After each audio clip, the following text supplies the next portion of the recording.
Welcome back to Pork Chop's Garage. I'm working on my truck, like always.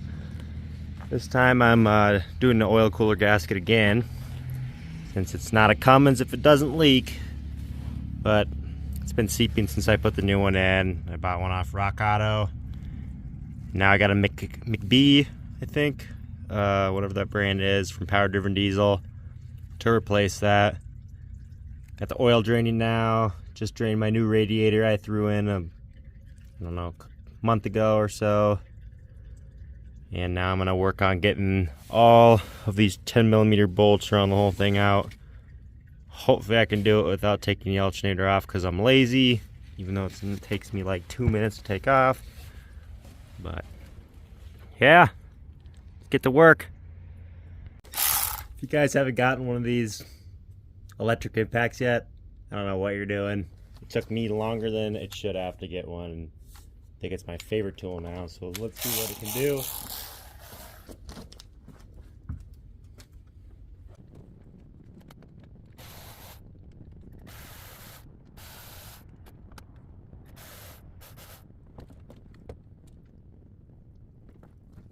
I think it's like 15, 17 pounds. I'll have to check for the torque, but on these little 10 mils, and it buzzed them right out. So stuff like this is what it's great for. I know you're supposed to break them loose and then use the electric part, but do whatever you want. It's your tool. Let's get the rest of these out. There it is. I just got it removed. I didn't take off anything at all other than my air filter. And I didn't explain it earlier, but your oil cooler is right behind your oil filter housing on this side of the engine. So let's check out the issue. Here it is. Here's where your oil filter spins on. Here's the inside of your oil cooler, or the oil filter housing. This brass plug is your oil pressure relief valve, which I've replaced as well. A fact about these 12-valve Cummins engines that I don't like is that if you get like over 70 psi, I think, or 65 pounds of oil pressure, like when you're warming up on a cold day, your oil pressure relief valve opens up and it bypasses oil around your oil filter, so you're really just running unfiltered oil. I don't know. Doesn't seem like a very good design, but I guess the oil has to go somewhere when there's too much pressure. It's part of the reason I put 5W40 in the winter, because it has less oil pressure on those cold days and warms up a little quicker. Here are the two gaskets. This one here goes on the block, and then this one here goes in between your oil cooler and your oil filter housing. Right off the bat, I know I failed. This is just thin rubber junk. Rock Auto, I don't know what brand, but should have got a Cummins brand or a McBee, which is what I picked up now. Way thicker rubber around the gasket, even some thicker metal. And this one also, the felt one or whatever, is also a lot thicker, looks a lot better. So I'm excited. Hopefully it doesn't seep anymore when I'm done. I'm gonna keep the same oil cooler because it doesn't seem to be damaged or anything, and its job is pretty basic. And then we'll go ahead and throw on our new oil filter, fill her up with oil and coolant. Ready to roll. Time for the most important part, which is cleaning everything off. Any good repair, if you don't want it to leak, you gotta make sure everything's spotless. I use nylon brushes, wire brushes, brass brushes, bristle pads, spray clean, and sometimes even 1000 grit sandpaper if it's a little rusty and needs to get cleaned off better. But start cleaning everything off, all the threads, everything needs to be spotless, and then we can start reassembly. Well, I got everything cleaned off really good. My landlord, super nice guy, just came over and gave me a cup of coffee. I'm wired. I'm ready to get this in. I don't know if this is the exact proper way to do it, but I'm putting everything together on here. Getting 2 bolts on there, like so.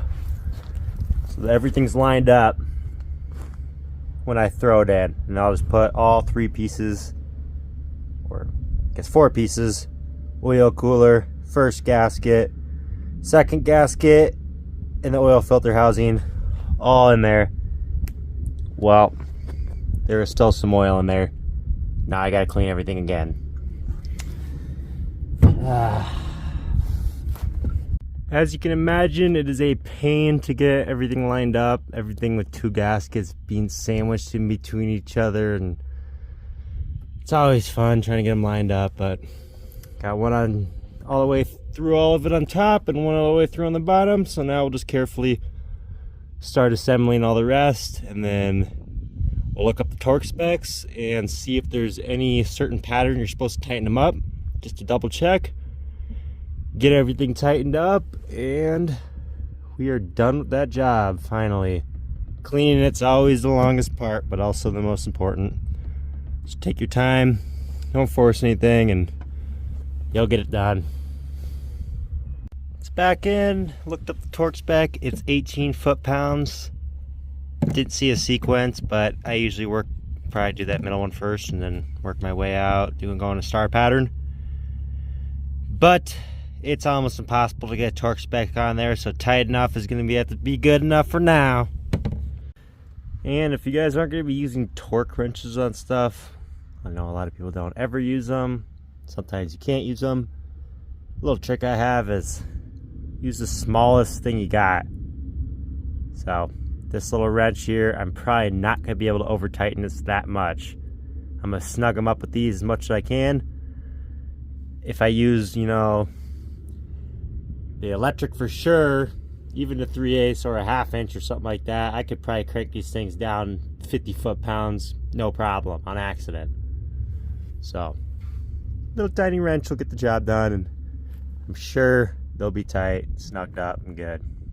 Here we go, everything's tightened up, snugged up. I got the oil feed line back on the turbo. Now I'm gonna fill up my new oil filter here with some clean oil.